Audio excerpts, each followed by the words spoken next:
Good morning student. आज हम लोग प्रथम खंड का चौथा लेसन पढ़ेंगे। फोर्थ चैप्टर हम लोग पढ़ेंगे। अर्थव्यवस्था परिवार की मूलभूत आवश्यकता। आप सभी लोग पेज नंबर 27 निकाल लीजिए। आप सभी लोग पेज नंबर 27 निकाल लीजिए। देखो बेटा, अर्थव्यवस्था का सबसे पहले हम जान लें कि अर्थव्यवस्था का अर्थ क्या है। सबसे पहले हमें मालूम होना चाहिए अर्थव्यवस्था है क्या। तो अर्थ का संबंध होता है, अर्थ का मतलब होता है धन, और व्यवस्था का संबंध होता है नियोजन से। इस तरह से हम समझ जाएंगे कि अर्थव्यवस्था का अर्थ होता है धन का नियोजन। हम जो धन का नियोजन करते हैं वही अर्थव्यवस्था कहलाती है। समझ में आ गया? अर्थ का अर्थ होता है धन, व्यवस्था का अर्थ होता है नियोजन। इस तरह हम देखते हैं कि धन का नियोजन करना ही अर्थव्यवस्था है। समझ में आ गया? अब देखो, अर्थव्यवस्था के सिद्धांत क्या है। हम लोग अर्थव्यवस्था के सबसे पहले पढ़ लें सिद्धांत क्या है, अर्थव्यवस्था हम क्यों बनाते हैं। तो देखो, अर्थव्यवस्था को मतलब कि अर्थव्यवस्था को सुचारू रूप से चलाने के लिए हमें निम्न सिद्धांतों पे विशेष ध्यान देना पड़ेगा। पहला होता है लक्ष्य। देखो, कोई भी अर्थव्यवस्था बनाने के पहले हमें अपने लक्ष्य पे ध्यान देना चाहिए कि हमारी आगामी लक्ष्य क्या है, उसमें कितनी पैसे लगेंगे, क्या खर्चा होगा, ये सारी व्यवस्था हमको किस पे कितना खर्च करना है, ये सब व्यवस्था हमको पहले से मालूम होगी तो हम अर्थव्यवस्था सही रूप से बना सकेंगे। आय का विश्लेषण। देखो, अर्थव्यवस्था बनाते वक्त हमें आय का विश्लेषण कर लेना चाहिए कि हमारे पास कुल कितनी आय है, हमारे घर में कुल कितना पैसा कहाँ कहाँ से आ रहा है। तीसरा, अल्प एवं दीर्घकालीन योजना। छोटी छोटी हमारी क्या योजना है, हमारी बड़ी योजनाएं क्या हैं। तो ये सब चीज़ों को भी हमारे दिमाग में, जैसे कि दीर्घ योजना, हमें विवाह किसी का घर में करना है, बच्चों को ऊपर मतलब कि उच्च स्तर की पढ़ाई के लिए कहीं भेजना है, हमें मकान बनवाना है, तो इन सबों के लिए हमें पहले से ही सोच लेना चाहिए, तभी हमारी अर्थव्यवस्था अच्छे से बनती है। भविष्य का ध्यान, वही बात, हमारी भविष्य की योजना क्या है, भविष्य में के लिए हमें अभी से पैसे इकट्ठा करना है, हर मंथ मुझे बचत करना है, इन सबों का हमें ध्यान रखना चाहिए।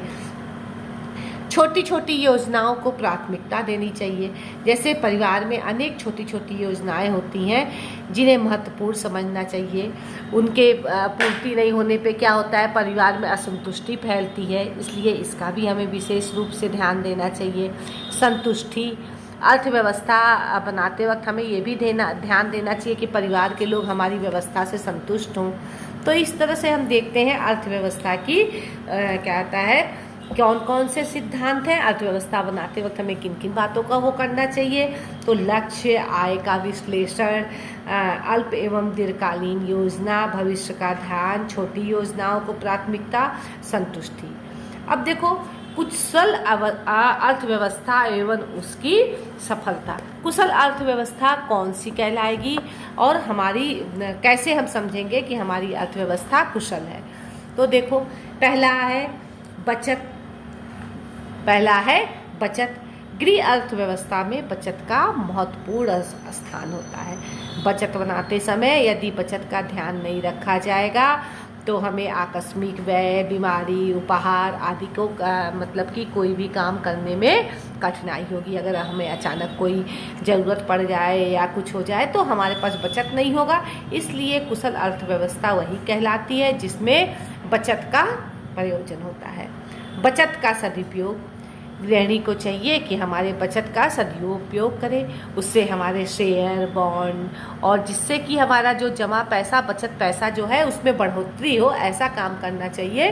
ऐसी जगह पैसा का हमें अपना शेयर करना चाहिए, लगाना चाहिए कि जहां हमारा पैसा बढ़ता जाए। ये नहीं कि हम बक्से में 10 रुपये रखे हैं तो 10 साल बाद भी वो 10 रुपये का ही रहे, हम उस 10 रुपये का कहीं बॉन्ड ले लें, कुछ कर लें, मतलब कि वो पैसा हमारा समय के साथ में कोई ऐसी चीज़ खरीद लें जैसे समय के साथ में वो पैसा बढ़ता जाए।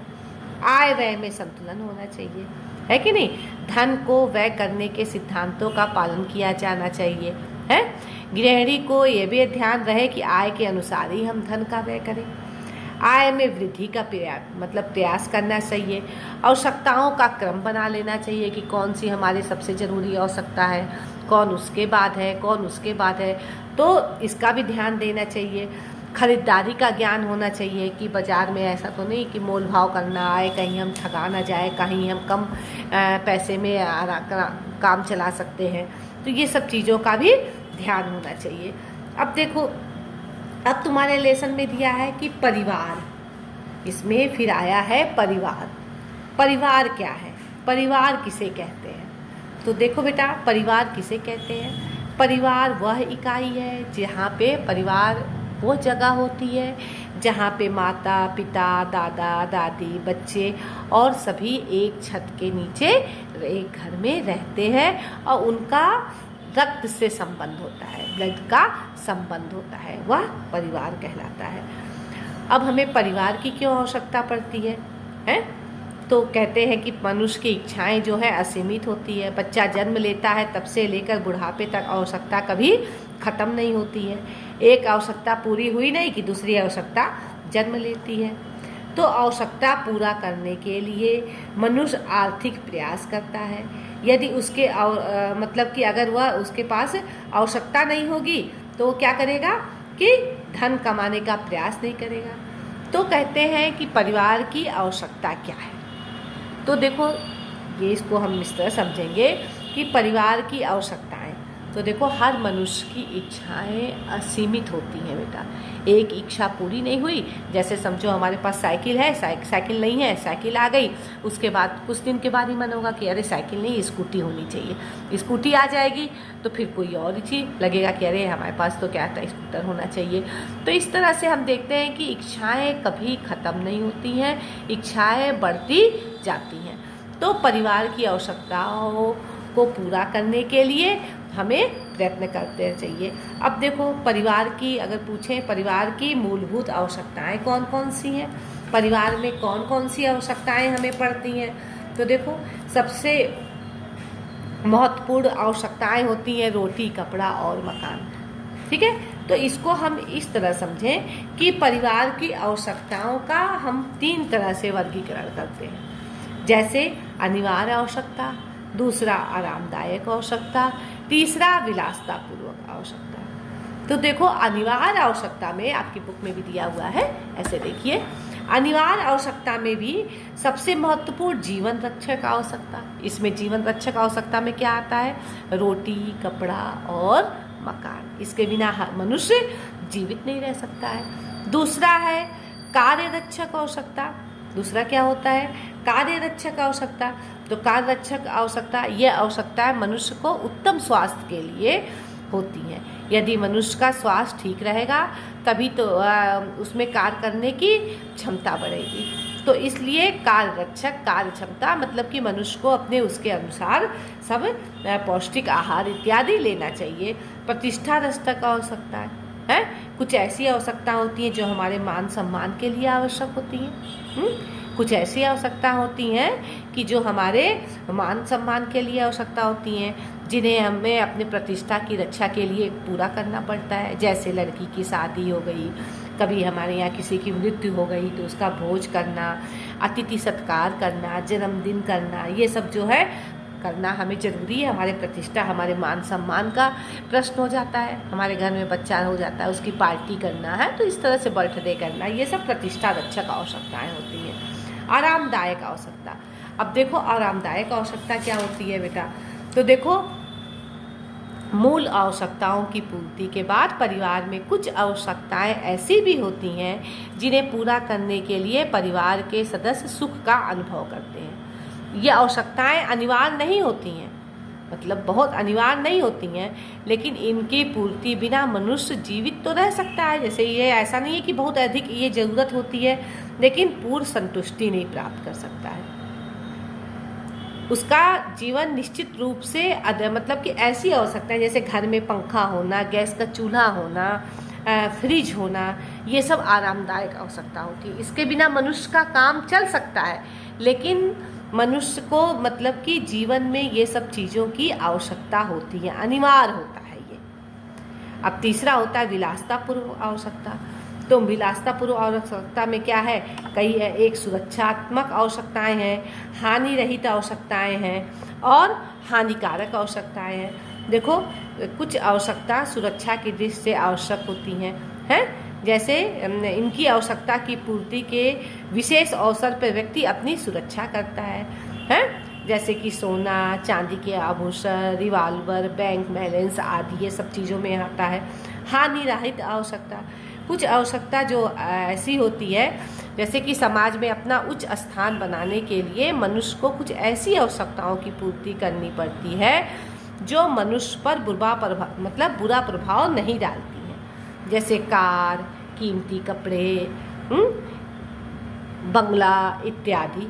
कुछ हानिकारक आवश्यकताएं होती हैं। कुछ मनुष्य होता है किसी चीज़ का आदी हो जाता है, नशीली शराब, कुछ गंदी आदतें, तो ये सब क्या होती हैं, हानिकारक आवश्यकताओं में आती हैं। तो इस तरह से हम देखते हैं आवश्यकताओं को हम 3 वर्गों में बांटते हैं, अनिवार्य आवश्यकता, आरामदायक आवश्यकता और विलासतापूर्व आवश्यकता।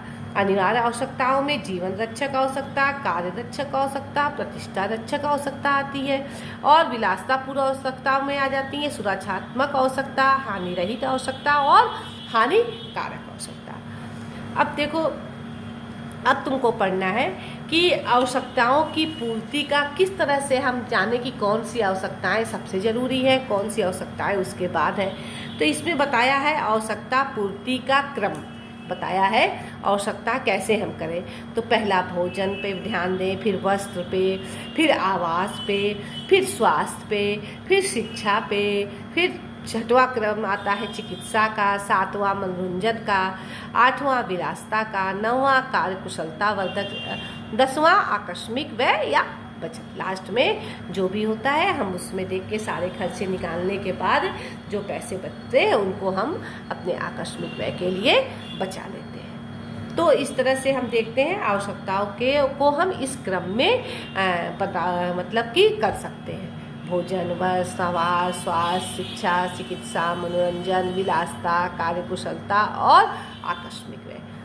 अब तुम्हारे किताब में दिया हुआ है एक छोटा सा, लास्ट में दिया है बजट क्या है, बजट क्या किसे कहते हैं। तो देखो बेटा, परिवार की अर्थव्यवस्था को ठीक करने के लिए हम जो आय व्यय में संतुलन बनाने के लिए जो लिखित विवरण करते हैं कि हमारा कितना आय है, कितना हम व्यय किए, उसे हम बजट कहते हैं। इसको हम ऐसे जान दें कि आय व्यय के लेखे जोखे को हम बजट कहते हैं। जो हमारी अर्थव्यवस्था बनाते हैं उसमें हमारा कितना आय है, कुल हमने कितना खर्च किया, ये बजट कहलाता है।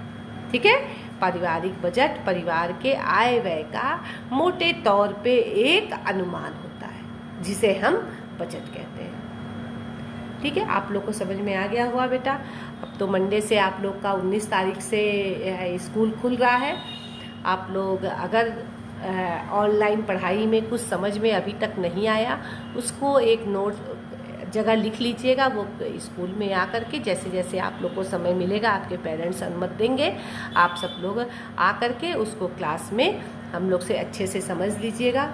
और अब तो रेगुलर स्कूल 3 दिन आप लोग को हफ्ते में आना है, मंडे, ट्यूसडे और वेडनेसडे 9th 10th के बच्चे आएंगे। तो जो भी प्रॉब्लम अभी तक पढ़ाई में आप लोग को हुई होगी वो आप लोग आकर के फिर से समझ लीजिएगा। और आगे क्लासेज आप लोग के इसी तरह से ऑनलाइन पढ़ाई भी होती रहेगी और जो प्रॉब्लम होगा वो आप आके क्लास में सॉल्व भी कर सकेंगे। बाय।